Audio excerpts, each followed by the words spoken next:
مجلسی ارکان اسمبلی احمد پاشا قادری، معظم خان، کوثر محی الدین اور جعفر حسین معراج نے درگاہ حضرات یوسفین شریفین رحمۃ اللہ علیہ پر عرس شریف کے ضمن میں حاضری دی۔ اس موقع پر انہوں نے درگاہ حضرات یوسفین شریفین رحمۃ اللہ علیہ پر چادر اور چادر گل کا نذرانہ بھی پیش کیا اور فاتحہ خوانی کی۔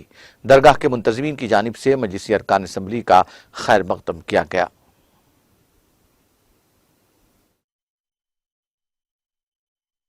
حضرات یوسفین کے آستانے پر مجلس اتحاد المسلمین کے اراکین اسمبلی حاضری دیے۔ وضیمن عرس شریف حضرات یوسفین، حضرت یوسف صاحب رحمۃ اللہ علیہ، حضرت شریف صاحب رحمۃ اللہ علیہ کے عرس کے موقع پر ہر سال کی طرح اس سال بھی یہاں پر حاضری دی جاتی ہے، چادر گل پیش کی جاتی ہے، غلاف مبارک کا نذرانہ پیش کیا جاتا ہے۔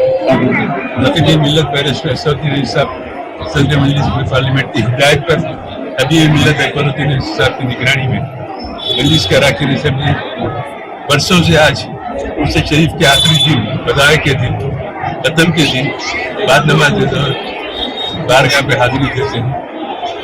حضرات یوسفین حیدرآباد کے نہیں بلکہ ریاست تلنگانہ کے جلیل القدر بزرگان دین ہے، جس کا فیضان آج بھی جاری ہے۔ ہزاروں کی تعداد میں لوگ آتے ہیں اور اس طرح پہ حاضری دیتے ہیں، حضرات یوسفین کے فیضان سے مستفید ہوتے ہیں۔